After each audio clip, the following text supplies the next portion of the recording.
राधा स्वामी जी। बाणी बाणी संत लाओ से। आज की सत्संग वीडियो का विषय है मौत क्या है, मरना क्या होता है, और परमात्मा साकार है या निराकार है। अगर हम परमात्मा को साकार कहें, क्या परमात्मा मूर्ति में नहीं है या परमात्मा इंसान में है? हम इस बात से बड़े कंफ्यूज हैं। ये एक प्रश्न पूछा गया था मेरे मित्र द्वारा, तो कृपया बताने की कृपा करें। और ये हर चीज़ द्वैत में बंटी है, तो ये द्वैत क्या है, इसके बारे में बताने की भी चेष्टा करिए। तो चलिए इसी मित्र के पूछे गए प्रश्न के आधार पर इसी विषय के संदर्भ में आज की सत्संग वीडियो आरंभ करते हैं। गुरु प्यारे सत्कारयोग साथ संगत जी, सबसे पहले तो आप सभी के चरणों में मेरा प्रणाम, क्योंकि आपके भीतर परमात्मा है और आप ही की बदौलत मुझे बोलने का मौका मिलता है। तो चलिए अब शांत होकर, एकाग्र चित्त होकर अपने अपने गुरु महाराज का नाम लेकर, अपने गुरु महाराज को याद करते हुए इस सत्संग वीडियो को सुनने की कृपा करें। शांत हो जाइए और एकाग्र हो जाइए। मैं आप लोगों की तवज्जो चाहता हूँ, क्योंकि लाओ त्से के सूत्रों को समझने के लिए तवज्जो का बहुत ही ज़्यादा खास रोल है। क्योंकि तवज्जो नहीं होगी, आप लोगों को समझ में नहीं आएगा। समझ में नहीं आएगा, फिर आप लोग बोलते हो कि भाई हमें पता नहीं लगता। चलो कोई बात नहीं, जिनको समझ आ जाए वो ठीक है, ना समझ आए फिर तो वो मस्ती में इस पूरी वीडियो का आनंद उठा सकते हैं। आपकी अपनी मौज है, जिस प्रकार से आप जैसा चाहें वैसा आप इसका उपयोग ले सकते हो।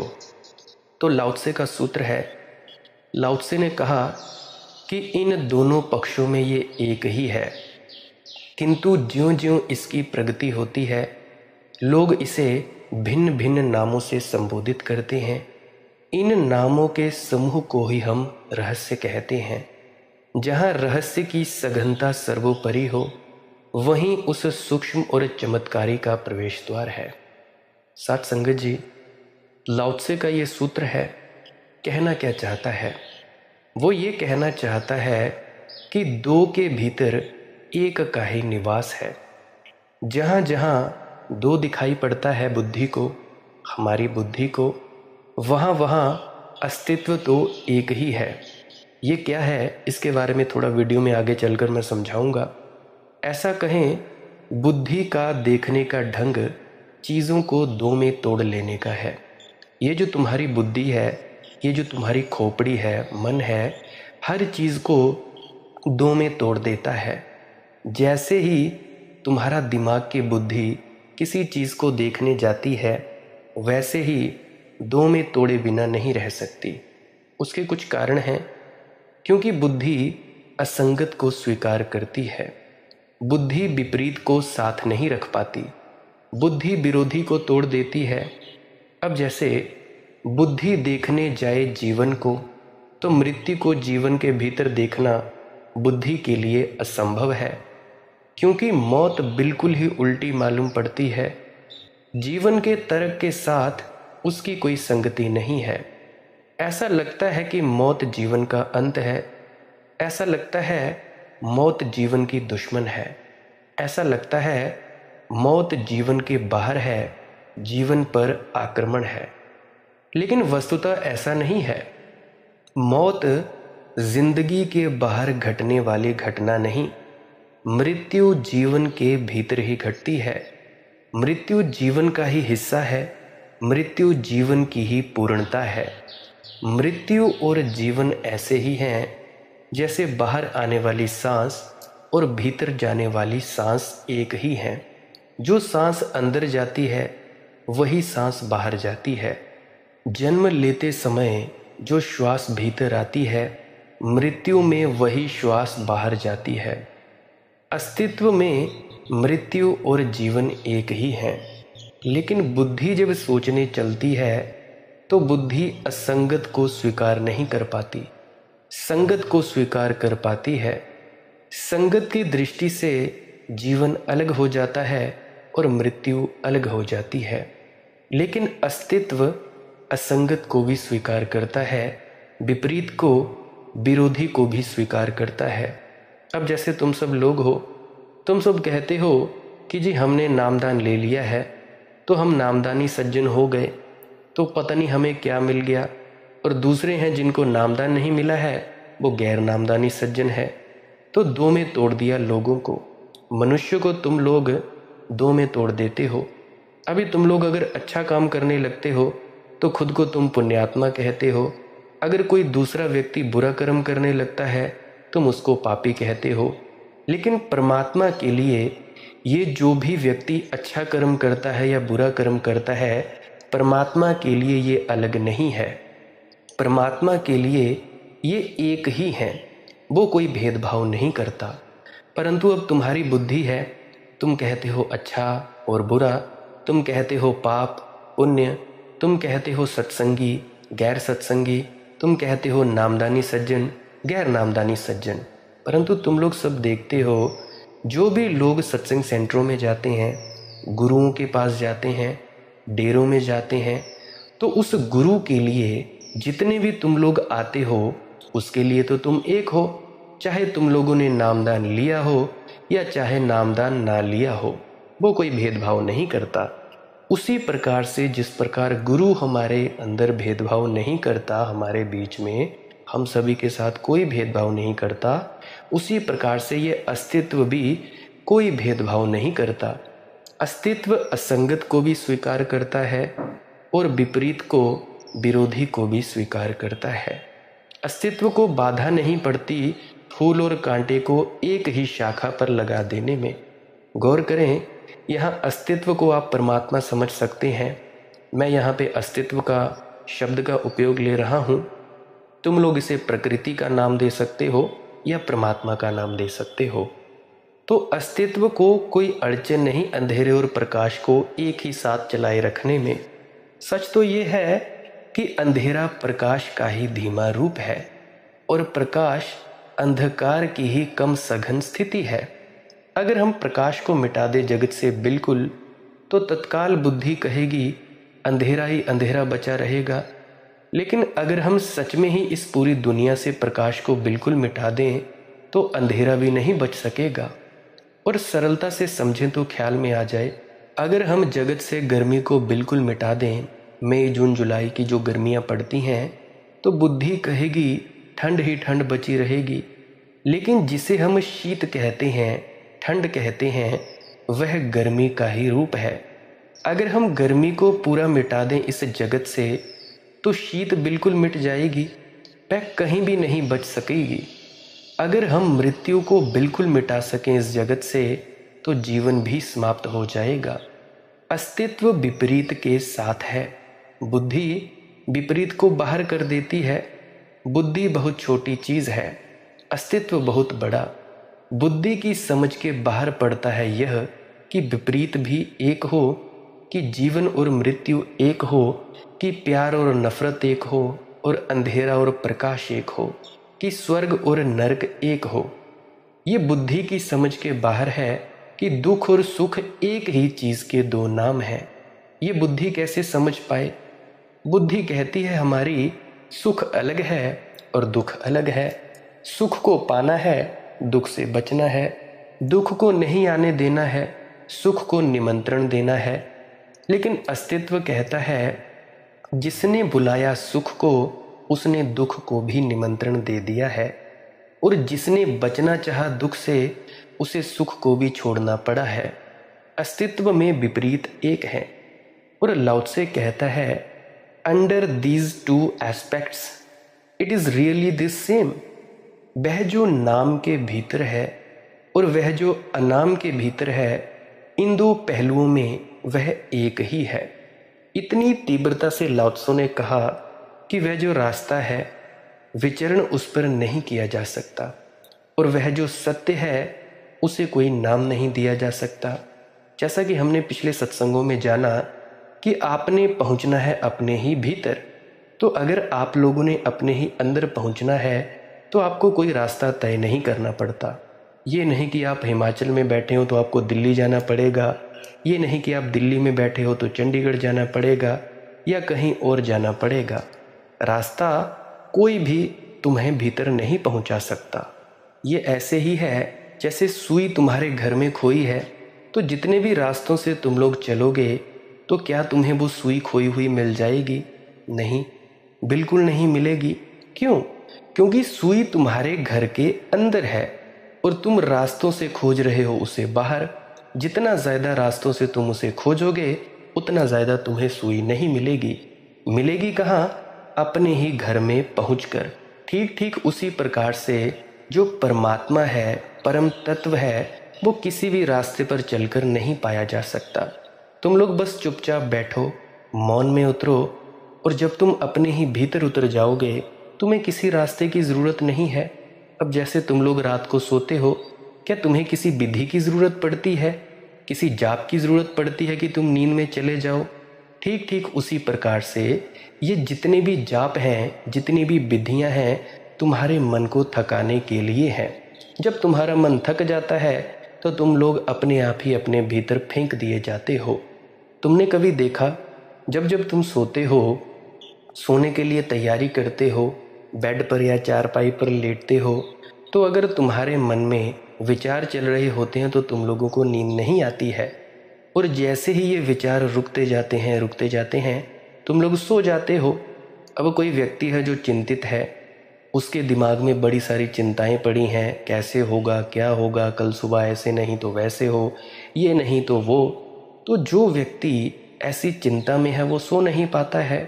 ठीक ठीक उसी प्रकार से अगर कोई व्यक्ति चिंता लेता है कि मैंने भजन करना है, ये करना है, सुबह उठना है, शाम उठना है, तो इसी चिंता के चक्कर में ना आप लोग भजन के वक्त आसानी से नहीं बैठ पाओगे। जब बैठेंगे तब बैठेंगे, कम से कम इस चिंता की वजह से अगर तुम इसे छोड़ दोगे, तुम लोगों को अड़चन तो नहीं मालूम होगी नींद में जाने से। तो यही बात है, विचार जब तुम्हारे रुक जाते हैं तब तुम अपने भीतर फेंक दिए जाते हो। जैसे नींद आ जाती है, नींद है सोया सोया ध्यान, ध्यान है जागी हुई नींद। शरीर आराम करता है परंतु तुम अंदर से जागृत होकर होते हो, बैठे होते हो, तो यह है ध्यान। तो लाओ त्से ने कहा, वह जो रास्ता है अगर उस पर चला जा सके तो वो रास्ता सच्चा नहीं है, जैसे अभी मैंने उदाहरण दी। और दूसरे में कहा कि जो सच है उसे कोई नाम नहीं दिया जा सकता, यानी जो परम तत्व है, जो सच्ची सच्ची बात है, जो सच्चा तत्व हमारे शख्सियत हमारे अंदर बैठी है और वही शख्सियत इस पूरी दुनिया में है, जिस पूरी दुनिया को चलायमान कर रही है, उसे कोई नाम नहीं दिया जा सकता। और अब लाओ त्से क्या कहता है? अब लाओ त्से कहता है, वह जो नाम के अंतर्गत है वह, यानी जो इस पूरे नाम के अंदर है, वह जो अनाम के अंतर्गत है वह, वे दोनों एक ही हैं, रियली दी सेम। यथार्थ में वस्तुतः वे दोनों एक ही हैं। यानी जो तुम लोगों को ये सृष्टि दिखाई पड़ती है अपनी आँखों से, यह भी परमात्मा ही है। और जो सृष्टि तुम लोगों को नहीं दिखाई देती वो भी परमात्मा ही है। अब तुम लोग मंदिर में जाते हो, मस्जिद में जाते हो, गुरुद्वारा में जाते हो। अब मंदिर, मस्जिद, गुरुद्वारा में जाते हो तो वहाँ पे श्री गुरु ग्रंथ साहिब जी होंगे, कोई मूर्ति होगी या कुछ भी होगा। तुम लोग समझते हो ये जो मंदिर के भीतर बीच में जो मूर्ति है केवल यही परमात्मा की मूर्ति है, परंतु उसका क्या, जो खाली जगह उस मूर्ति के इर्द गिर्द है उस कमरे में, वो भी तो परमात्मा है। तो साकार रूप में मूर्ति भी परम तत्व है और निराकार में जिसको तुम कहते हो निराकार परमात्मा, वो भी सच है।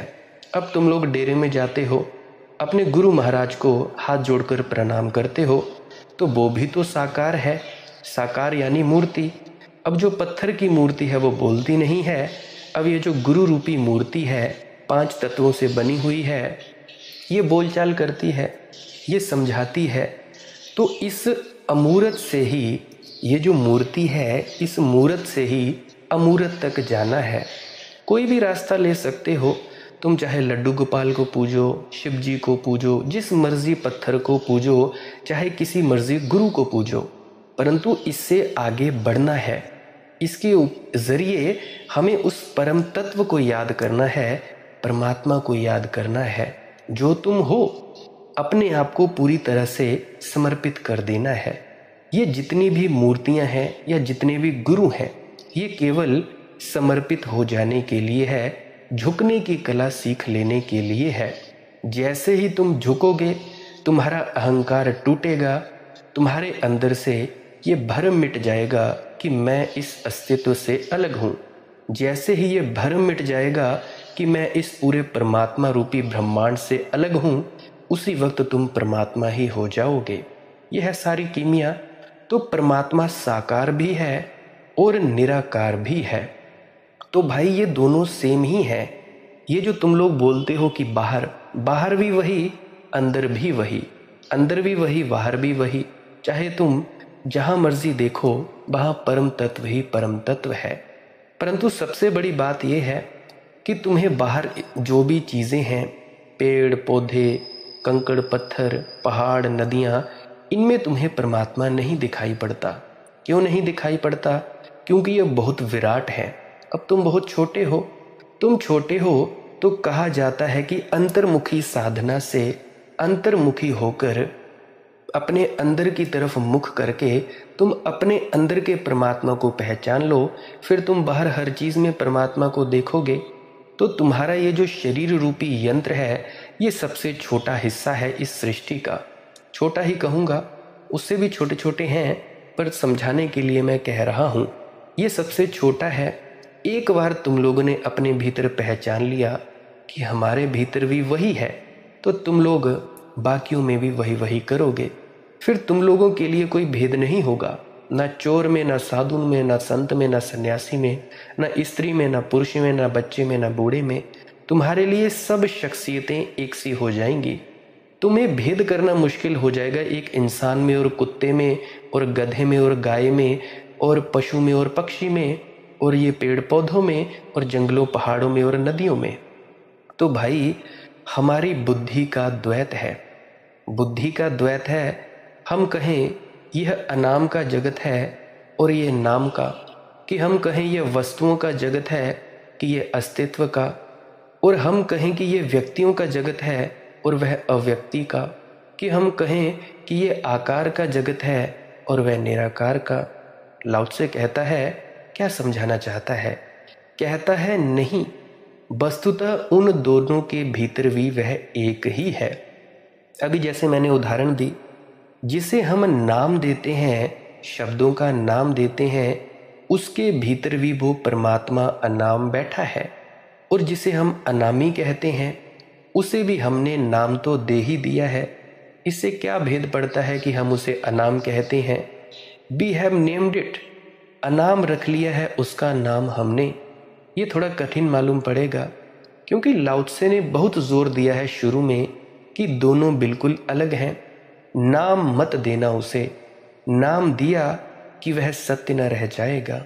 बोलना मत उसे, मौन हो जाना, बोले कि वह विकृत हो जाएगा। चलना मत उस रास्ते पर, क्योंकि वह अविकारी पथ चला नहीं जा सकता। और अब लाओ त्से घड़ी भर बाद ये कहता है कि उन दोनों के भीतर वस्तुतः एक ही है। कठिन पड़ेगी बात समझनी, लेकिन ये और भी गहरी बात है।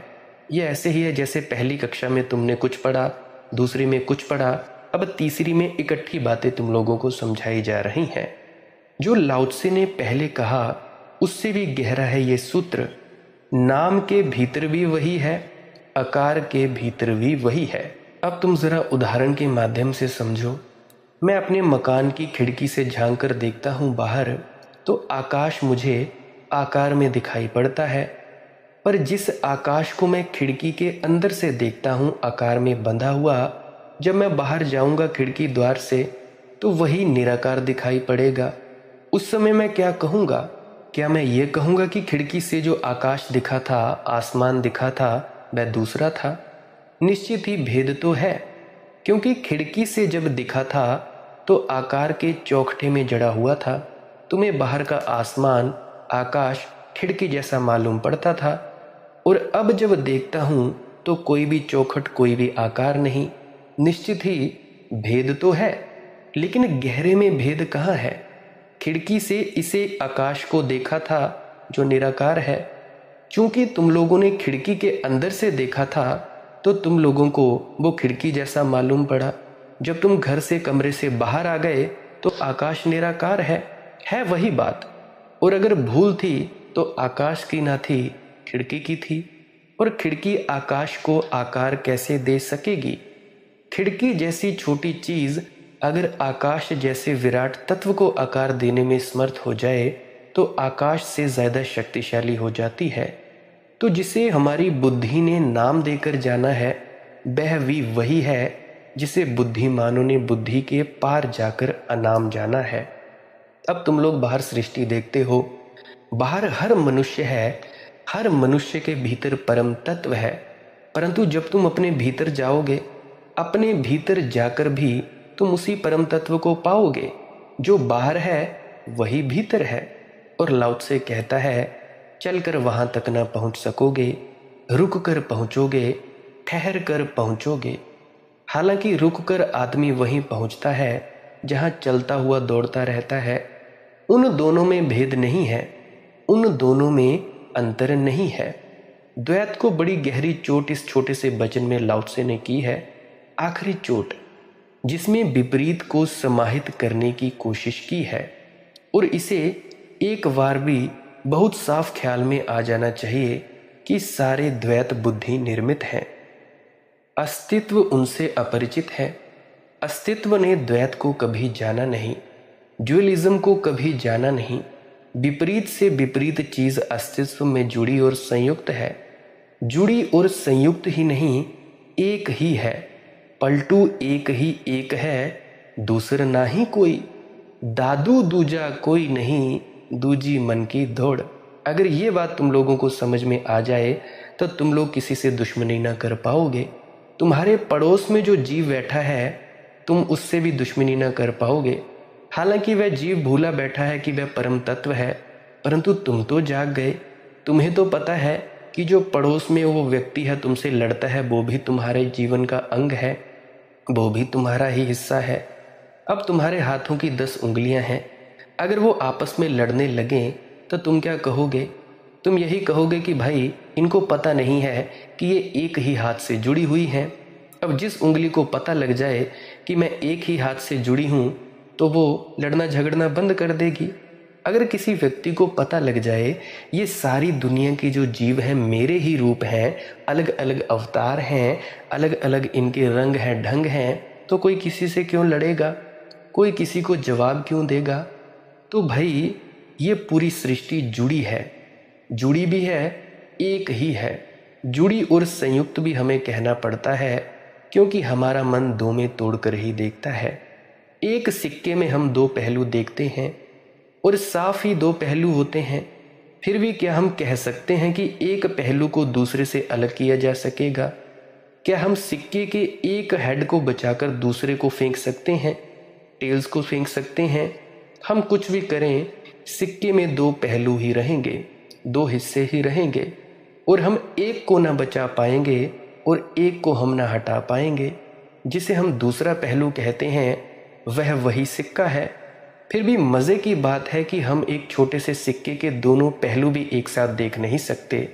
सिक्का बड़ी चीज़ नहीं है, उसे हम हाथ पर रखकर देख लें, पर जब भी हम सिक्के को देखते हैं हमारी आंखें एक ही पहलू को देखकर पाती हैं। दूसरा पहलू तो सिर्फ कल्पना में होता है कि होगा। उल्टा देखकर जब देखते हैं तब दूसरा देखते हैं और तब पहला छिप जाता है। बर्कले पश्चिम में एक बहुत विचारक हुआ, बड़ा और कीमती विचारक हुआ। वह कहा करता था कि जब आप कमरे के बाहर आते हैं तो कमरे की चीज़ें शून्य में विलीन हो जाती हैं। आप जब कमरे के भीतर आते हैं तब वे फिर पुनः प्रकट हो जाती हैं। लेकिन जब कमरे में कोई नहीं रहता तो कमरे में कोई वस्तु नहीं रह जाती। और बर्कले कहता था कि अगर कोई इससे विपरीत सिद्ध कर दे तो मैं तैयार हूँ, पर विपरीत सिद्ध करना असंभव है क्योंकि सिद्ध करने के लिए कमरे के भीतर रहना पड़ेगा। और बर्कले कहता ही इतना था कि जब तक कोई कमरे के अंदर है वस्तुएं होती हैं, जब कमरे के अंदर कोई देखने वाला नहीं होता तो वस्तुएं गायब हो जाती हैं। होती वही हैं पर देखने वाला ना होने के कारण वो गायब हो जाती हैं, क्योंकि वे कहता था बिना देखने वाले के दृश्य कैसे बचेगा, बिना दृष्टा के दृश्य बचेगा कैसे। अगर आप एक छेद करके दीवार से झांके तो देखने वाला मौजूद हो जाता है, वस्तुएं प्रकट हो जाती हैं। वर्कले जो कह रहा था वह ये कह रहा था कि देखने वाला और जो देखा जा रहा है उसमें गहरा संबंध है, दृष्टा और दृश्य में गहरा संबंध है। निश्चित ही ये बात तो सही नहीं है बर्कले की कि जब कोई देखने वाला नहीं होता तो वस्तुएं नहीं रह जाती, लेकिन ये बात ज़रूर सच है कि जब देखने वाला नहीं होता तो वस्तुएं वैसी ही नहीं रह जाती जैसा देखने वाले के होने पर होती हैं। जैसे अब तो फिजिक्स भी इसे स्वीकार करती है कि जब आप कमरे के बाहर चले जाते हैं तो कमरे की वस्तुएं रंग खो देती हैं। कमरे की वस्तुओं में कोई रंग नहीं रह जाता, रह ही नहीं सकता। जब आप कमरे के बाहर होते हैं और कमरा सब तरफ से बंद होता है और कोई देखने वाला नहीं होता तो कमरे की वस्तुएं बेरंग, कलरलेस हो जाएंगी, बिल्कुल काली। निश्चित ही अगर वस्तुएं रंगहीन हो जाती हैं तो आपके कमरे में जो पेंटिंग्स टंगी हैं वह क्या होती होंगी? कम से कम पेंटिंग्स नहीं होती होंगी। रंगहीन इसीलिए हो जाती हैं कि फिजिक्स कहती है कि रंग आँख के जोड़ से निर्मित होता है। अगर मैं देख रहा हूँ कि आप लोग सफ़ेद कपड़े पहने हुए बैठे हों तो आपके सफ़ेद कपड़े आपके सफ़ेद कपड़ों पर ही निर्भर नहीं है, मेरी आँख उनको सफ़ेद देखती है। पर अगर नीला चश्मा पहन लूँ तो मुझे वही कपड़े नीले दिखाई पड़ेंगे, पीला पहन लूँ तो पीले दिखाई पड़ेंगे। पर अगर कोई आँख ना हो कमरे में तो कपड़े सफ़ेद नहीं रह जाएंगे। रंग जो है वह आँख से जुड़ा हुआ है, पर ज़रूरी नहीं कि आकार भी वैसा ही रह जाए जैसा हम देखते हैं, क्योंकि आकार भी हमारी आँख से जुड़ा है। अगर वस्तु भी रहती होगी कमरे के भीतर, जब हम बाहर हो जाते हैं तो ठीक वैसी ही नहीं रह जाती जैसा हम थे तब थी, और जैसी रह जाती है उसे हम कभी ना जान पाएंगे, क्योंकि जब भी हम आएंगे तब वह वैसी ना रह जाएगी। अब हमारे लिए चींटियाँ बड़ी छोटी दिखाई देती हैं, हमें लगता है कि चींटी बहुत छोटी है। जब चींटी है हमें देखती है तो उसके लिए हम बहुत विशाल लगते होंगे कि बहुत बड़े हैं, परंतु जो चींटी हमें देखने वाली नहीं रहती तब क्या वह हम वैसे के वैसे रहते हैं? बिल्कुल। चींटी ना होने के कारण, हमारे ना होने के कारण आकार वैसा नहीं रह जाता जैसा हम देखते हैं। इसीलिए इमैनुअल कांट, एक जर्मन चिंतक, कहा करता था कि वस्तु जैसी अपने आप में है, थिंग इन इटसेल्फ, उसे कभी नहीं जाना जा सकता। जब भी हम जानेंगे तो हम उसे ऐसा जानेंगे जैसा हम जान सकते हैं। असल में जो भी हम जानते हैं वह हमारे जान सकने की क्षमता से निर्भर होता है, निर्मित होता है। ज़रूरी नहीं है कि हम जितने भी लोग हैं वो एक ही मकड़ी चलती होगी, एक ही छिपकली भी दीवार पर सरकती होगी, एक मक्खी भी गुजरती होगी, एक कीड़ा भी सरकता होगा, वो ऐसा ही देख पाएंगे जैसा है। हो सकता है कुछ चीज़ें छिपकली को दिखाई पड़ती हों जो हमें कभी भी दिखाई ना पड़ेंगी। हो सकता है मकड़ी कुछ चीज़ों को अनुभव करती हो जिसका अनुभव हमें कभी ना होगा। हो सकता है ज़मीन पर सरकने वाला कीड़ा कुछ ऐसी ध्वनियाँ सुनता हो जो हमें बिल्कुल सुनाई नहीं पड़ रही हैं। और ये तो बिल्कुल ही निश्चित है कि जो हम देख रहे हैं, जान रहे हैं, सुन रहे हैं, उनसे ये कोई भी प्राणी परिचित ना हो पाते होंगे। जो भी हम देखते हैं उसमें देखने वाला जुड़ जाता है। बुद्धि जैसे ही कुछ देखती है, बुद्धि अपना पैटर्न, अपना ढांचा दे देती है। बुद्धि का सबसे गहरा जो ढांचा है वह द्वैत का है। वह चीज़ों को दो हिस्सों में तोड़ देती है। सबसे पहले विपरीत को अलग कर देती है, कॉन्ट्राडिक्टरी को अलग कर देती है, और प्रत्येक चीज़ कॉन्ट्राडिक्टरी से निर्मित है। मैं कहता हूँ कि मैं क्रोध नहीं करता, सिर्फ क्षमा करता हूँ, माफ़ी देता हूँ, लेकिन बिना क्रोध के कोई क्षमा नहीं होती, या हो सकती है। अगर आप क्रोधित नहीं हुए हैं तो क्षमा कर सकेंगे? क्षमा करने के लिए पहले क्रोधित हो जाना बिल्कुल ज़रूरी है। क्षमा क्रोध के पीछे ही आती है, क्रोध का ही हिस्सा होकर आती है। क्रोध के बिना क्षमा संभव नहीं है, पर हम क्रोध और क्षमा को अलग करके देखते हैं। हम कहते हैं फला आदमी क्रोधी है और फला आदमी क्षमावान है। हालांकि दोनों चीज़ें एक ही आदमी में है, पर हम देखते हैं तोड़कर, और हम कभी ऐसा नहीं देख पाएंगे कि क्रोध ही क्षमा है। तो कहने का मेरा मतलब, बुद्धि तोड़ती है, जीवन के सब तलों पर बुद्धि तोड़ती चली जाती है। लाओ त्से कहता है कि बुद्धि के ये सारे के सारे खंडों के भीतर वह एक ही छिपा है, परमात्मा। हम उसे कितना ही तोड़ें, हम उसे तोड़े नहीं पाते हैं, पर एक ही बना रहता है। हम कितनी ही सीमाएं बनाएं, वह असीम असीम ही बना रहता है। हम नाम दें या ना दें, वह एक ही है। अब पानी तत्व को कोई नाम दे पानी या ना दे, पानी तो पानी रहेगा। तो पहली तो बात लाओ त्से कहता है कि इस स्वस्थ द्वैत के भीतर, इन सब दो के भीतर बस उसका ही वास है। बैठा है अगर कोई कमरे के भीतर, हमने दीवारें बना ली, तो हमने कमरे के आकाश को अलग तोड़ लिया है बाहर के आकाश से। लेकिन कभी आपने सोचा है कि आकाश को आप तोड़ कैसे सकेंगे? तलवार आकाश को काट नहीं सकती, दीवार आकाश को काट नहीं सकती, क्योंकि दीवार को ही आकाश में ही होना पड़ता है, और आकाश दीवार के पोर पोर में समाया हुआ है। तो जो बाहर का आकाश है और जो भीतर का आकाश है, वह जो हमारा विभाजन है, वह विभाजन वस्तुतः कहीं नहीं है, पर हमारे काम चलाने के लिए पर्याप्त है। बाहर के आकाश में सोना मुश्किल हो जाएगा, दीवार के भीतर के आकाश में हम सुविधा से सो जाते हैं। निश्चित ही भेद तो है, बाहर के आकाश में पानी बरस रहा है, भीतर के आकाश में हम पानी से निश्चिंत बैठे हैं, क्योंकि दीवार खड़ी कर दी। पर फिर भी हमें आकाश के हमने दो हिस्सों में बांटा नहीं है, हम कभी बांट नहीं पाएंगे। आकाश अखंड है, एक है। भीतर और बाहर हमारे काम चलाऊ फर्क हैं। जो भीतर है वही बाहर है, जो बाहर है वही भीतर है। भीतर और बाहर शब्द भी हमारे बुद्धि के द्वैत से निर्मित होते हैं, अन्यथा ना कुछ भीतर है ना कुछ बाहर है, एक ही है। उसे हम कभी भीतर कहते हैं, उसे हम कभी बाहर कहते हैं। लाओ त्से बुद्धि का जो द्वैत है वह अत्यंत ऊपरी है। ये कह रहा है भीतर अंतर सत्ता में, अस्तित्व की गहराई में एक का ही वास है। जैसे कोई वृक्ष निकलता है जमीन से तो पहले एक ही होता है, फिर शीघ्र ही उसमें शाखाएं टूटने लगती हैं और फिर शाखाएं टूटती चली जाती हैं। इसीलिए लाओ त्से कहता है जैसे ही तरक्की होती है, जैसे ही प्रगति विकास होता है, वैसे ही अनेक पैदा हो जाते हैं, अनंत नाम आ जाते हैं। हिंदुओं ने जीवन को एक वृक्ष के रूप में कोई 6000 साल पहले सोचा है और मोक्ष को एक उल्टे वृक्ष के रूप में सोचा है। संसार ऐसा वृक्ष है जो एक से पैदा होता और अनेक हो जाता है।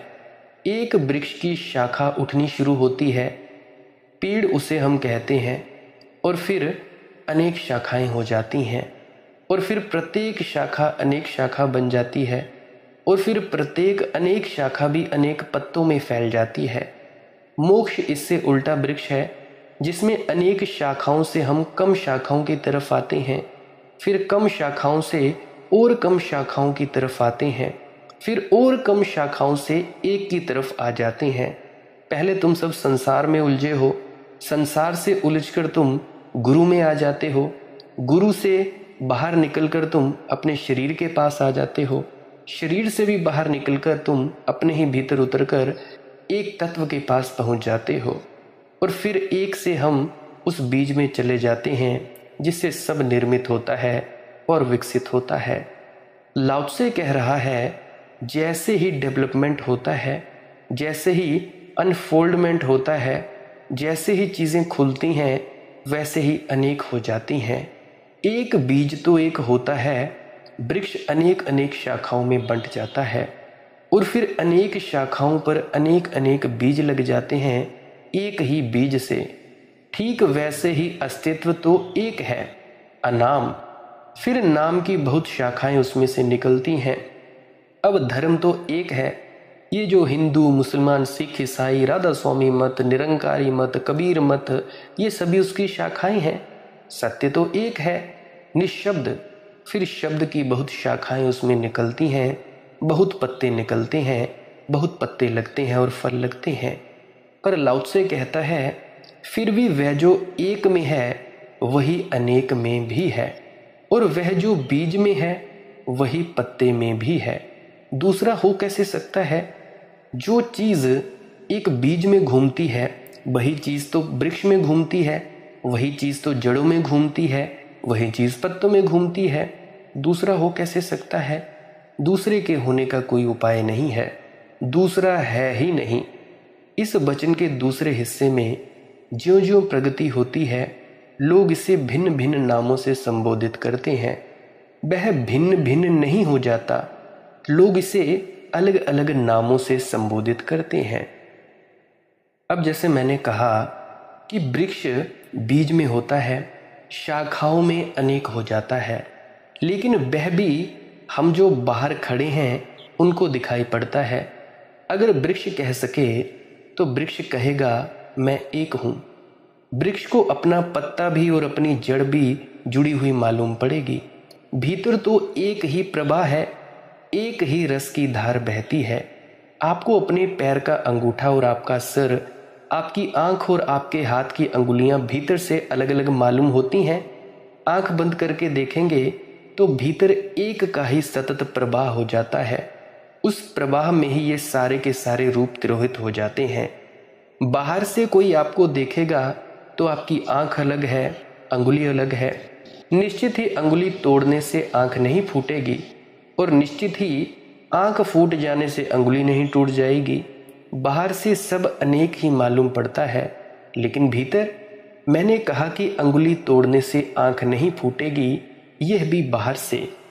भीतर तो अंगुली का टूटना भी आंख को कमजोर कर जाता है। भीतर तो आंख का भी फूटना अंगुली को भी अंधा कर जाता है। भीतर तो एक ही है प्रवाह, भीतर तो जरा भी भेद नहीं है। और अगर हम शरीर शास्त्री से पूछें तो वह भी यही कहता है। बहुत अनूठी बात शरीर शास्त्री कहता है, नई से नई खोजें कुछ बड़े पुराने रहस्यों को पुनर्स्थापित करती हैं। शरीर शास्त्री कहता है कि आंख जिन सेल से बनी है उन्हीं सेल से पैर का अंगूठा भी बना है। उनमें जरा भी भेद नहीं है। अगर भेद है कुछ तो वह सिर्फ उन सेल्स के स्पेशलाइजेशन कर लिया है, वो भेद है। सारे शरीर के कोष एक से हैं, लेकिन शरीर के कुछ कोषों ने विशेषज्ञता प्राप्त कर ली है देखने के लिए, और कुछ कोषों ने विशेषज्ञता प्राप्त कर ली है सुनने के लिए, और कुछ कोषों ने विशेषज्ञता प्राप्त कर ली है स्पर्श करने के लिए। लेकिन वे सब कोष एक जैसे हैं। उन कोषों के जीवन तत्व में कोई भी भेद नहीं है, रंच मात्र भी फर्क नहीं है। आंख की जो इतनी सूक्ष्म पुतली है वह भी आपकी चमड़ी ही है, वह भी चमड़ी ही है जो बहुत सूक्ष्म रूप से देखने का काम उसने शुरू कर दिया है। और वैज्ञानिक कहते हैं कि हाथ की चमड़ी भी देखने में उतनी ही समर्थ है। अगर उसका भी प्रशिक्षण हो सके तो वह भी देख सकती है, क्योंकि दोनों को निर्मित करने वाला जो कोष है वह एक जैसा है, उसमें कोई फर्क नहीं है। जब बच्चा माँ के पेट में आता है तो ना तो आंख होती है, ना कान होते हैं, ना नाक होती है, ना हाथ होते हैं, ना पैर होते हैं। जब पहले दिन बीजारोपण होता है तो कुछ भी नहीं होता, सिर्फ सेल होता है, खाली सिंगल सेल। फिर उसी सेल से सेल पैदा होते हैं, और वे सारे सेल जिस सेल से पैदा होते हैं उससे अलग नहीं हो सकते, वही होते हैं। फिर धीरे धीरे कुछ सेल आँख का काम शुरू कर देते हैं, कुछ सेल्स कान का काम शुरू कर देते हैं, कुछ सेल हृदय बन जाते हैं। एक ही तरह के सेल फैलते चले जाते हैं और शरीर में सारा का सारा भेद निर्मित हो जाता है। बीज एक होता है, शाखाएं अलग अलग मालूम पड़ने लगती हैं। रसधार एक होती है, जीवन धार एक होती है, पर प्रत्येक चीज अलग अलग दिखाई पड़ने लगती है अनफोल्डमेंट पर, जब चीजें खुलती हैं। माँ के पेट में जो सेल पहले दिन निर्मित हुआ है वह बंद है, वह अभी खुलेगा, उघड़ेगा, अपने पर्दे तोड़ेगा। फैलेगा, फैलेगा तो बहुत ज़रूरतें होंगी। प्रत्येक ज़रूरत के अनुसार बहुत से हिस्से उसके अलग अलग काम करना शुरू कर देंगे, और जब ये सब अलग अलग काम करना शुरू कर देंगे तो इनके अलग अलग नाम होंगे। इसे हम एक उदाहरण समझ सकते हैं। हिंदू सदा कहते रहे हैं कि ये जगत भी इसी तरह एक छोटे से अंडे से निर्मित होता है जैसे व्यक्ति, और इस जगत का भी सब कुछ जीवन धार एक ही है। फिर सब चीज़ें अलग होती हैं, जैसे खुलती जाती हैं, फैलती चली जाती हैं। और लाओ त्से भी वही कह रहा है। वह कह रहा है लोग अलग अलग नामों से पुकारने लगते हैं। उपनिषदों ने कहा है सत्य तो एक ही है, पर जानने वाले उसे अनेक तरह से जानते हैं। रहस्य तो एक है, लेकिन बुद्धिमानों ने उसे अलग अलग नामों से पुकारा है। नाम ही अलग अलग हो पाते हैं, पर नाम के कारण हमारे मन में ऐसी भ्रांति बननी शुरू हो जाती है कि चीज़ें अलग अलग हैं। तब गलती हो जाती है, तब भ्रांति हो जाती है। वह भ्रांति टूट जाए, वह वहम टूट जाए तो अद्वैत का स्मरण हमें हो सकता है। और लाओ त्से कहता है कि जिसे ऐसा अद्वैत का स्मरण हो वही। लोग जिसे अलग अलग नामों से स्मरण करते हैं, सुमिरन करते हैं, और फिर भी जो एक है, इन नामों के समूह को ही हम रहस्य कहते हैं, द मिस्ट्री। रहस्य क्या है इस जगत का? विज्ञान रहस्य को स्वीकार नहीं करता, धर्म रहस्य को स्वीकार करता है। वही फर्क है विज्ञान और धर्म में। विज्ञान मानता है जगत में कोई भी रहस्य नहीं है, और जितना हम जान लेंगे उतना ही रहस्य कम हो जाएगा। अर्थात रहस्य अज्ञान का नाम है। विज्ञान के हिसाब से रहस्य का अर्थ है अज्ञान। जिसे हम नहीं जानते वह रहस्य मालूम पड़ता है। जान लेंगे, रहस्य समाप्त हो जाता है। और जानने के लिए विज्ञान क्या करता है? अगर ठीक से समझें तो लाओ त्से जो कह रहा है ठीक उससे उलट करता है विज्ञान। विज्ञान करता क्या है? विज्ञान चीज़ों को नाम देते चला जाता है, और जिस चीज़ को विज्ञान नाम देने में समर्थ हो जाता है समझता है कि हमने जान लिया। नाम की परिभाषा तय कर देता है और जानता है कि हमने जान लिया। विज्ञान इसीलिए रोज स्पेशलाइज्ड होता चला जाता है। एक युग था कि विज्ञान एक था, फिर उसके विभाजन शुरू हो गए। फिर विज्ञान की जो शाखाएं थीं उनकी भी प्रशाखाएं होनी शुरू हो गईं, और अब प्रशाखाओं की भी प्रशाखाएं होनी शुरू हो गई हैं। एक वक्त था कि सारी दुनिया में सारा ज्ञान फिलॉसफी के अंतर्गत आ जाता था। इसलिए आज भी हम अपनी पुरानी यूनिवर्सिटीज़ में पीएचडी की डिग्री दिए चले जाते हैं, उसको भी जिसका फिलॉसफी से कोई संबंध नहीं है। अब एक आदमी केमिस्ट्री में रिसर्च करता है, उसे हम पीएचडी की डिग्री देते हैं। वह 1000 साल पुरानी आदतें हैं, उसको डॉक्टर ऑफ फिलॉसफी कहते हैं। फिलॉसफी से उसका कोई लेना देना नहीं है अब, लेकिन 1000 साल पहले केमिस्ट्री फिलॉसफी का एक हिस्सा थी। अरस्तु ने किताब लिखी है आज से कोई 2500 वर्ष पहले, तो उसकी किताब के एक अध्याय का जो नाम था आज एक एक विज्ञान का नाम है। और बहुत मज़ेदार मजाक की घटना घटी है। उसने फिजिक्स का जो चैप्टर लिखा था उसके बाद का जो चैप्टर था वह धर्म का था, और इसीलिए पश्चिम में यूनान धर्म को मेटाफिजिक्स कहने लगा। मेटाफिजिक्स का इतना ही मतलब होता है फिजिक्स के बाद वाला चैप्टर। फिजिक्स के आगे जो अध्याय आता है उसका नाम मेटाफिजिक्स था। आज भी ऑक्सफोर्ड यूनिवर्सिटी पर जो सबसे पुरानी तख्ती लगी है फिजिक्स के डिपार्टमेंट पर, वह लगी है डिपार्टमेंट ऑफ नेचुरल फिलॉसफी। हजारों साल पहले फिजिक्स नेचुरल फिलॉसफी थी, फिर विभाजन हुआ, और विज्ञान तो विभाजित होगा, क्योंकि जितना ज़्यादा हमें जानना हो, जितना ज़्यादा व्यवस्थित जानना हो, उतना संकीर्ण करना पड़ेगा खोज को, उतना नैरो डाउन करना पड़ेगा। जितना ज़्यादा जानना हो किसी चीज़ के संबंध में, उतनी कम चीज़ जानने के लिए चुननी पड़ेगी। इसीलिए विज्ञान की परिभाषा है ज़्यादा से ज़्यादा जानने की कोशिश कम से कम के संबंध में। तो जब हम कम करेंगे तो चीज़ें टूटती चली जाएंगी। अब तो फिज़िक्स भी अकेली नहीं है, अब तो फिज़िक्स को भी हमने हिस्सों में तोड़ देना पड़ा। अब तो केमिस्ट्री भी एक विज्ञान नहीं है, अब तो ऑर्गेनिक केमिस्ट्री अलग होगी, इनऑर्गेनिक केमिस्ट्री अलग होगी और रोज टूटते जाएंगे हिस्से। विज्ञान धीरे धीरे पत्तों पर पहुंच जाता है और रहस्य से दूर होता चला जाता है।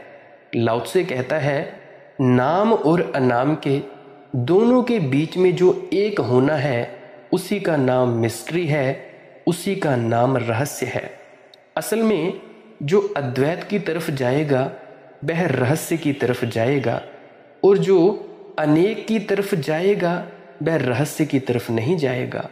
इसलिए विज्ञान धीरे धीरे रहस्य को तोड़ता चला जाता है। वह सोचता है कोई रहस्य नहीं है, सब रहस्य हम जान लेंगे, और फिर भी रहस्य अपनी जगह ही खड़ा रहेगा। विज्ञान का जानने का ढंग ऐसा है कि वह रहस्य से वंचित हो जाएगा, और इसीलिए विज्ञान जितना विकसित हुआ आदमी का रहस्य भाव उतना कम हुआ। धर्म को जो नुकसान पहुंचे हैं उनमें गहरे से गहरा नुकसान है रहस्य भाव के कम होने से। कोई रहस्य नहीं मालूम पड़ता, सब चीजें ज्ञात हैं। एक फूल आप देखते हैं, कोई कहता है सुंदर है, आप कहते हैं बेकार की बात कर रहे हो, इसमें कौन सा सौंदर्य है, फला फला रंग है, फला फला तत्वों से मिलकर बना है। जाएं और वैज्ञानिक से विश्लेषण करवा लें, वह सब निकाल कर बता देगा कि क्या क्या है, और सौंदर्य इसमें कहीं भी नहीं है। जैसे ही हम चीज़ों के सारे तथ्यों को जान लेते हैं और नाम दे देते हैं, वैसे ही वह जो सबके भीतर छिपा हुआ अद्वैत था वह छिप जाता है, खो जाता है। उसके खोने के साथ ही रहस्य विसर्जित हो जाता है। लाओ त्से कहता है, अनेक जिसे हमने नाम दिए हैं फिर भी जो एक है उसे ही हम रहस्य कहते हैं। अनेक होकर भी जो एक ही बना रहता है उसे ही हम रहस्य कहते हैं। अलग अलग दिखाई पड़कर भी जो अभिन्न ही बना रहता है, वे अलग बना रहता है, उसे ही हम रहस्य कहते हैं। द्वैत में बंटा हुआ दिखाई पड़ता है फिर भी बंटता नहीं, अनबंटा है, अनडिवाइडेड है, उसे ही हम रहस्य कहते हैं। रहस्य का मतलब समझ लें, रहस्य का मतलब होता है जिसे हम जान भी लेते हैं और फिर भी नहीं जान पाते। धर्म की भाषा में रहस्य का अर्थ होता है जिसे हम जान भी लेते हैं और फिर भी नहीं जान पाते, जिसे हम पहचान भी लेते हैं और फिर भी जो अनपहचाना रह जाता है। इसे उदाहरण से समझें तो शायद ख्याल में आ जाए। आप किसी व्यक्ति को प्रेम करते हैं और 50 साल उसके साथ रहे हैं, क्या आप उसे जान पाए? परिचित तो भली भांति हो गए होंगे। 50 साल में अगर परिचित नहीं हो पाए तो फिर कब परिचित हो पाएंगे? परिचित भली भांति हो गए हैं, सब कुछ जानते हुए मालूम पड़ते हैं, और फिर भी क्या आप साहस से कह सकेंगे कि आप उसे जान पाए? उसका कोना कोना जान लिया, उसकी एक एक बात जान ली, उसकी सब आदतों का आपको पता है, फिर भी आप क्या कहते हैं कि वह प्रेडिक्टेबल है? कल सुबह क्या करेगा, क्या ये आप बता सकते हैं? नहीं, अनप्रेडिक्टेबल एलिमेंट मौजूद है। और ऐसा नहीं कि 50 साल कम है, 500 5000 साल में भी वह मौजूद ही रहेगा। वही रहस्य है, द अनप्रेडिक्टेबल, वह जिसकी हम कोई घोषणा न कर पाएंगे, जिसकी हम कोई भविष्यवाणी न कर पाएंगे, जिसको हम जानकर भी न कह पाएंगे कि हमने जान लिया। और किसी किनारे से देखें, संत अगस्तीन से कोई पूछता है कि समय क्या है, व्हाट इज टाइम? तो अगस्तीन कहता है, जब तक मुझसे कोई नहीं पूछता मैं भली भांति जानता हूं, और जब कोई पूछता है तभी गड़बड़ हो जाती है। आप भी जानते हैं कि समय क्या है, भली भांति जानते हैं। समय से उठते हैं, अगर ना जानते तो समय से उठते कैसे, अलार्म भर के उठते कैसे?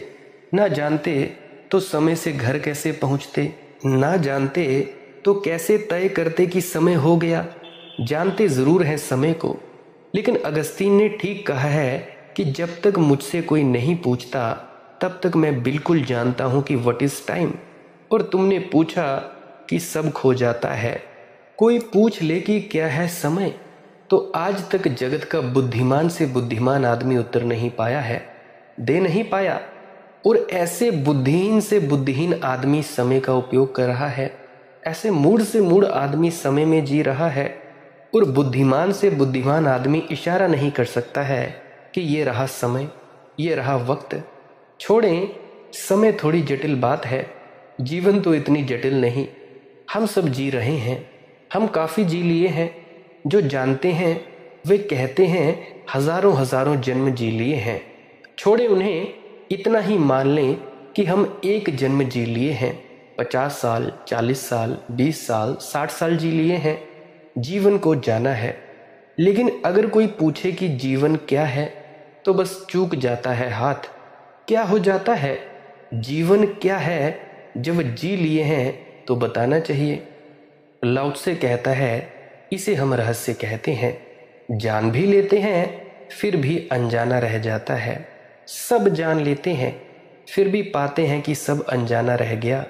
अस्तित्व चारों तरफ मौजूद है, भीतर बाहर वही है, रोए रोए में, श्वास श्वास में वही व्याप्त है, फिर भी अनजाना है। क्या जाना हमने? समुद्र की लहरें लाखों करोड़ों सालों से आकर तट पर टकराकर गिर रही होंगी। तट अभी तक ये लहरें जान ना पाई होंगी कि क्या है, और ना ये तट जान पाया होगा कि ये लहरें क्या हैं। समुद्र का किनारा कभी नहीं जान पाया। लेकिन आप कहेंगे लहरों को छोड़िए, लेकिन अगर आप भी लाख वर्ष तक एक किनारे के पास खड़े होकर टकराते रहें तो भी इतना ही जान पाएंगे जितना लहरें जान पाई हैं। क्या हम जान पाते हैं? एक ऊपरी परिचय, एक एक्वेंटेंस हो जाता है, और उस ऊपरी परिचय तो हम कहने लगते हैं कि ज्ञान है। उस ऊपरी परिचय को ज्ञान कहने से बहुत बड़ा वहम पैदा होता है, तब हम रहस्य से वंचित रह जाते हैं। लाओ त्से कहता है, इस ऊपरी परिचय को ज्ञान मत समझना। जानना कि बस ऊपरी पहचान है, तब तुम्हें प्रतिपल रहस्य चारों तरफ उपस्थित दिखाई पड़ेगा। रहस्य है ही, कितना ही जान ले हम, उसका कोई अंत नहीं होगा, ना कभी होता है। और अब जबकि विज्ञान थोड़ा गहन और गंभीर हुआ है और उसका बचपना टूटा है, क्योंकि विज्ञान को अभी पैदा हुए ज़्यादा दिन नहीं हुए। धर्म को अंदाज़न कोई 25 साल के तो चिन्ह मौजूद हैं, 2500 साल के धर्म को पैदा हुए। तो धर्म ने अगर आज से 2500 साल पहले भी ये बात कही है कि जीवन रहस्य है, तब भी वह 15-16 हजार साल पुरानी घटना है, अनुभव था पुराना। विज्ञान को तो पैदा हुए कम से कम 600-700 साल हुए हैं, बिल्कुल बचपना है।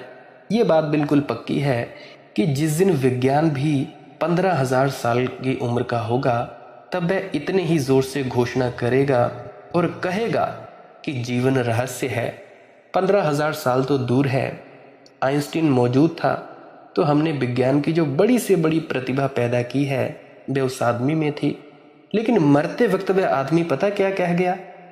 कहने लगा कि मैं सोचता था अपनी जवानी में कि सत्य को जाना जा सकेगा, अब मैं ऐसा नहीं सोचता हूँ। अब मैं सोचता हूँ कि सत्य अज्ञेय है और अज्ञेय ही रहेगा। हम बहुत कुछ जान लेंगे, ये पक्का है, फिर भी जानने को उतना ही शेष रहेगा जितना हमारे जानने के पहले शेष था। हमारे जानने से कुछ अंतर ना पड़ेगा।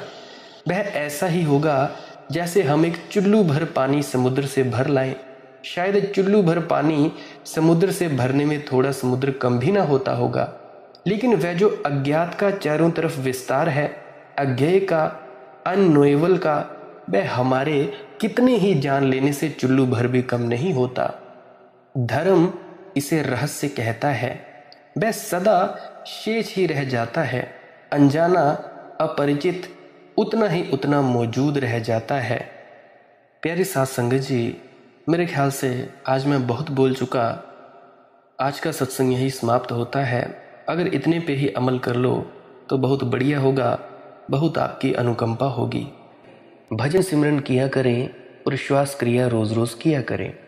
रोज़ रोज़ बताता हूँ भजन सिमरन क्या है, श्वास क्रिया क्या है, इसीलिए आज फिर से बता रहा हूँ।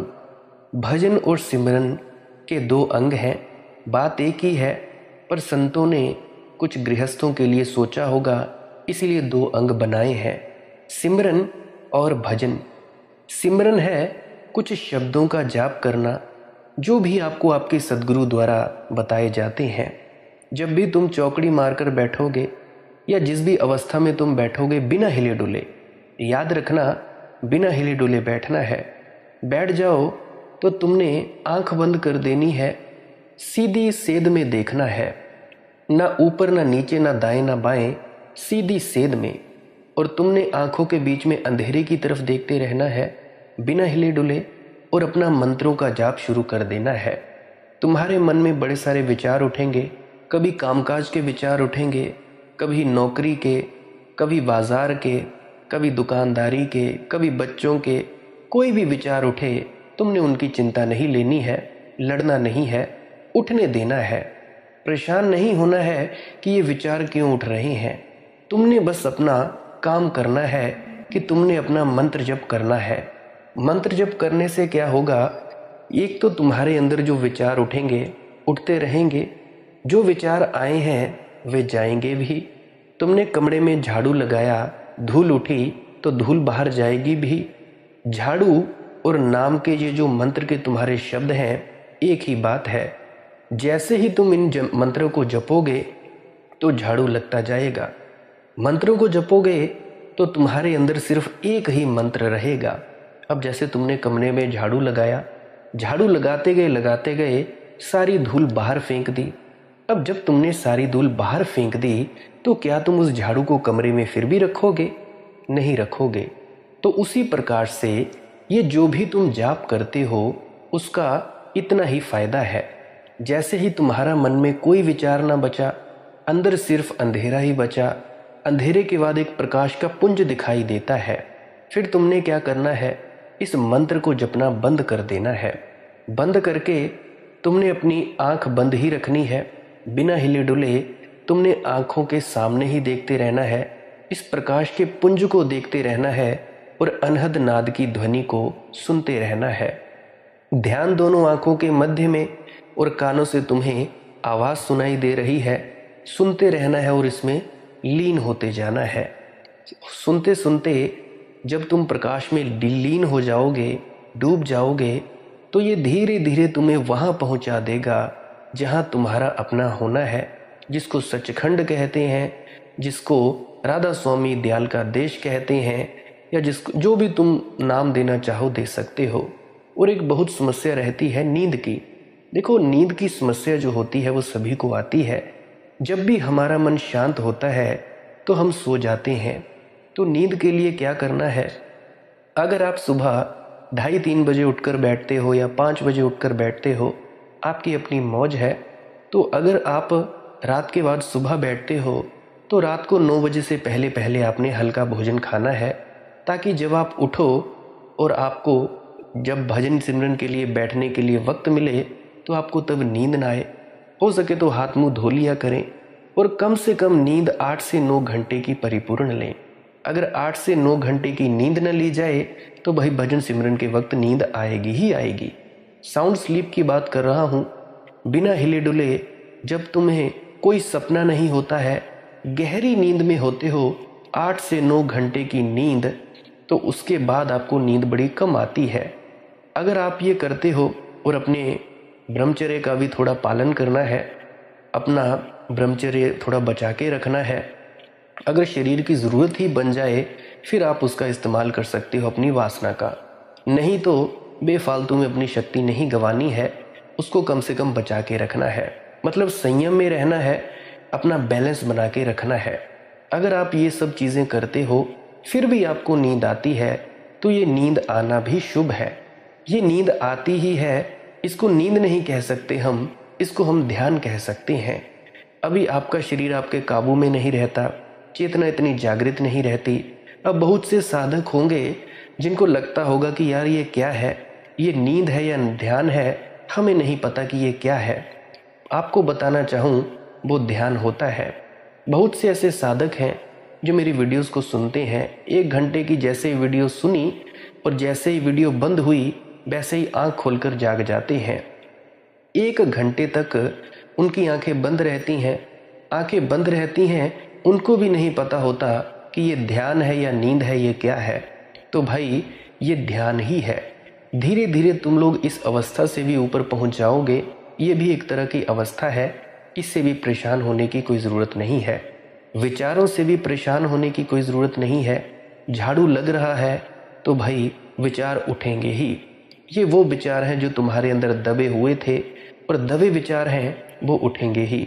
जो भी डर, जो भी चीज़ें तुमने अपने अंदर बांध रखी थी, गहराई में डाल रखी थी, तुम्हें कभी कभी डर भी लगता है, कभी कुछ याद आता है, कभी कुछ याद आता है। होता वोता कुछ नहीं है, सिर्फ विचार ही होता है। यानी जो विचार, जो तस्वीर तुमने अपने अंदर दबा कर रखी थी, ये सिमरन करने के कारण वो जो दबी तस्वीर थी अंदर तुम्हारे भीतर, वो बाहर उठाती है। बाहर उठने के कारण तुम्हें कभी डर लगता है, कभी कुछ लगता है। तो डरने घबराने की कोई बात नहीं है।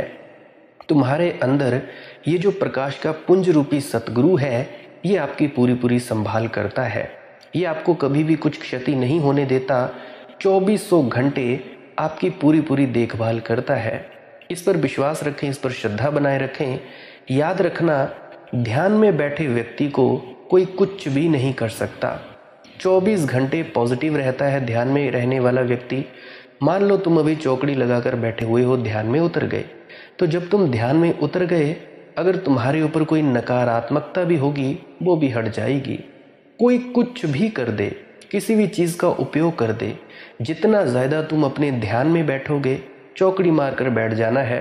कभी भी तुम्हें डर लगे कि हमें कुछ ऐसा हो रहा है, वैसा हो रहा है, या ये हो गया, वो हो गया, किसी ने कुछ करवा दिया, फलाना कर दिया, ये हो गया, चुपचाप चौकड़ी मारकर बैठ जाना है। ध्यान लगाना है। सद्गुरु बनाया है तो सद्गुरु को याद करना है और प्रार्थना करनी है कि हमारी थोड़ी संभाल करें। उसी वक्त से आपके अंदर एक अलौकिक ऊर्जा का प्रवाह होना शुरू हो जाता है और आपके अंदर से सारी नकारात्मकताएं दूर हो जाती हैं। और ध्यान रहे, मांस, शराब और अंडे से इससे थोड़ा परहेज़ रखा करें। इससे भी शरीर नकारात्मक हो जाता है और नकारात्मक होने के कारण नकारात्मक शक्तियों को अपनी ओर खींचता है। तो इसीलिए इससे भी थोड़ा परहेज़ रखें। नहीं कर सकते तो आपकी अपनी मौज है, मैं कोई बाधित नहीं करता कि आप इसे छोड़ ही दें। छोड़ने के लिए भी ये उपाय बताता हूँ, वो है श्वास क्रिया। श्वास क्रिया के करने से ये भी जो नशे की आदत है ये छूट जाती है। किसी को नींद नहीं आती तो नींद भी आने लगती है। तो ये तो थी बात। अगली बात करना चाहूँगा श्वास क्रिया के बारे में। इसमें क्या करते हैं, लंबे लंबे सांस लेते हैं। नाक से सांस लेना है और मुंह से छोड़ना है। लंबा सांस लेना है। अभी जैसे तुम धीरे धीरे सांस ले रहे हो, छोटा सांस आ रहा है, पूरा लंबा सांस लिया और मुंह से एकदम से छोड़ दिया। जैसे गुब्बारे में हवा भरते हैं, गुब्बारा फूल जाता है, ऐसे ही तुम्हारे अंदर जब तुम सांस लोगे, तुम्हारे फेफड़े फूल जाएंगे और मुंह से एकदम से छोड़ देना है। 15 से 20 मिनट इस प्रक्रिया को करना है। अगर कोई लगातार नहीं कर सकता तो 2-2, 3-3, 4-4, 5-5 सांसें लें। 1 मिनट रुके, फिर से करने लगे। 2 मिनट रुके, फिर से करने लगे। अगर कोई मिनटों के हिसाब से करना चाहता है, 4 मिनट सांसें ले ली लंबी लंबी, 2 मिनट सांस ले लिया, थोड़ा रुक गए, आराम लिया, फिर से करने लगे, फिर रुक गए। कम से कम इस प्रक्रिया को 15 से 20 मिनट या 30 मिनट ज़रूर करें। इस प्रक्रिया को ज़रूर दें। देखो, इस प्रक्रिया से आपको शारीरिक, मानसिक और आध्यात्मिक लाभ मिलने वाला है। आपको शारीरिक बीमारियां कम होंगी, मानसिक बीमारियां कम होंगी, क्योंकि आपकी नींद बड़ी गहरी हो जाएगी इस प्रक्रिया को करने के कारण। जितना ज़्यादा ऑक्सीजन हमारे शरीर में जाती है, उतना ही ज़्यादा हमारा शरीर बढ़िया तरीके से काम करने में संलग्न हो जाता है। तो ये और भी एक अच्छा प्राणायाम है। प्राणायाम मान लो, कुछ भी मान लो, करना क्या है, कुछ भी नहीं, लंबे लंबे सांस लेने हैं। आप लेटे लेटे भी इस प्रक्रिया को कर सकते हो। जो व्यक्ति बैठ नहीं सकते, जो सोचते हैं कि हाँ हमारा क्या होगा क्या नहीं, वो लेटे लेटे इस प्रक्रिया को कर सकते हैं। लंबे लंबे सांस लेने हैं, नाक से सांस लेना है और मुंह से छोड़ना है। मेरे देखे बहुत से ऐसे साधक हैं जो अपने बेड पर पड़े हैं, उठ नहीं सकते, कहीं आ नहीं सकते, जा नहीं सकते, और वो व्यक्ति भी पूरे परम आनंद में है। वो भी तीसरी चौथी मंजिलों पर पहुंच चुके हैं। तो ऐसे ऐसे लोग भी हैं। तो आप लोग कौन होते हो जो आप नहीं कर सकते? तो इस प्रक्रिया के माध्यम से आप शारीरिक और मानसिक लाभ बहुत ले सकते हैं। जिनको नींद ना आती हो, या जो खुद को पागल समझते हो, या जिनका दिमाग काम ना करता हो, वो व्यक्ति इस प्रक्रिया को अवश्य ही करें। कर कौन नहीं सकता? जो प्रेग्नेंट लेडीज़ है वो बिल्कुल ना करें। जिनको दिल की बीमारी है वो कर सकते हैं, 1-2 सांसें लें, करके देखें। अगर दिल में दर्द हो फिर बिल्कुल ना करें। जिनको सांस की दिक्कत हो करके देखें 5-7 सांसें। अगर दर्द वगैरह हो, कुछ तकलीफ हो, फिर बिल्कुल ना करें। फिर आप चौकड़ी मारकर बिल्कुल शांत होकर बैठ जाएं। करना क्या है फिर से बताता हूँ। 15 से 20 मिनट लंबे लंबे श्वास लेने हैं। जैसे ही रुके चौकड़ी मारकर बैठे रहना है। मौन होकर शांत होकर बैठे रहना है। जो होता है होने देना है। नींद आ जाए तो बहुत ही अच्छा, सो जाना है। तो जब नींद से उठाएं फिर चौकड़ी मारकर चुपचाप आंखों के सामने देखते रहना है। तब तुम ध्यान में उतर जाओगे। ये जो नींद आएगी ये बड़ी बढ़िया नींद आएगी। अगर आपको इस प्रक्रिया के समान कंपन हो, शरीर में रीढ़ की हड्डी में कुछ घूमता महसूस हो, चिंता नहीं लेनी है। ये सब सहज प्रक्रिया है। दिमाग घूमे उसकी भी चिंता नहीं लेनी है, ये भी सहज प्रक्रिया है। दिने दोपहरे मरने से डर लगे उसकी भी कोई चिंता नहीं लेनी है। मरता कोई भी नहीं है। मैं आपके सामने एक उदाहरण हूँ। मैं नहीं मरा आज तक तो आप लोग तो क्या ही मरोगे। संत महात्मा नहीं मरे आज तक तो आप लोग तो क्या ही मरोगे। चूँकि मैं औरों के बारे में ज़्यादा जानता नहीं कि उनका अनुभव क्या है, वो तो वो ही जानते होंगे, पर मैं अपने अनुभव की बात ज़्यादा करना पसंद करता हूँ। तो मैं नहीं मरा तो आप क्या ही मरोगे। मरता कोई भी नहीं। कोई भी कुछ भी हो जाए आँख नहीं खोलनी है, बस आँख बंद ही रखनी है। कोशिश तो यही रहे। अगर फिर भी टांगे वगैरह दर्द कर दें, आसन बदलना पड़े तो आप जी खुशी से बदल सकते हैं। धीरे धीरे वक्त और टाइमिंग्स को बढ़ाते जाना है। तो ये थी प्रक्रिया श्वास क्रिया। कोई भी व्यक्ति कर सकता है और मैंने साथ में इसके प्रिकॉशंस भी बता दिए, क्या करना है क्या नहीं करना है। खाना खाने के 1 घंटे बाद कर सकते हैं, क्योंकि अगर खाना खाने के ठीक बाद करोगे तो खाना एकदम से ऊपर आ जाएगा, कोई फ़ायदा नहीं होगा। 1 घंटे बाद करें। कमरे के अंदर कर सकते हैं, बाहर कर सकते हैं, खेत में कर सकते हैं, छत पे कर सकते हैं। तो ज़रा आप जैसे मर्ज़ी आप चाहो कर सकते हैं। कमरे के अंदर करेंगे तो भाई आपको खिड़की वगैरह खुली रखनी होगी। बाहर करेंगे तो खिड़की तो खोलने की ज़रूरत नहीं। कहने का मतलब शुद्ध वायु अंदर लेनी है। रसोई के पास नहीं करना है, क्योंकि रसोई का धुआं लगता है। तो अगर काला ही धुआं अंदर लेना है तो क्या फ़ायदा। और दूसरा, धूल वाले क्षेत्र से थोड़ा दूर रहें। जब धूल उड़ रही हो तब ना करें। ये तो सामान्य ज्ञान है, सामान्य आपकी समझ होनी चाहिए, कॉमन सेंस, कि हमने धूल वाले क्षेत्र में नहीं करना है। बाकी आप कहीं मर्जी कर सकते हैं। ये थी श्वास क्रिया और भजन सिमरन। लाइक कर सकते हैं इस वीडियो को अगर आप जी को इस वीडियो से कुछ सीखने को मिला है। एक कमेंट सेक्शन में राधा स्वामी लिख सकते हैं, या जो भी लिख सकते हैं जो आपको पसंद है, जो भी आपका सुझाव हो दे सकते हैं। प्रश्न है अगर आपका कोई तो कमेंट सेक्शन में पूछ सकते हैं। और एक आपसे और विनम्र प्रार्थना है कि प्रश्न पूछने के साथ साथ पुरानी वीडियोस को अवश्य सुन लिया करें। क्या पता आपके प्रश्न का जवाब पुरानी वीडियो में हो। अगर आपको पुरानी वीडियो में मिल जाए फिर तो क्या ही बात है। सब्सक्राइब कर सकते हैं इस चैनल को अगर रोज़ रोज़ नए नए सत्संग सुनना चाहते हो।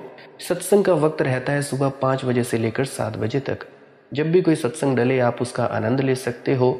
आप मेरी इन सत्संग वीडियोस का प्रयोग ले सकते हो अपने ध्यान में उतरने के लिए, अपने प्रश्नों का जवाब लेने के लिए और अपने बहमों भरमों से दूर आने के लिए। और हाँ, एक और बात याद आ रही है, जल्दबाजी कोई ना करे।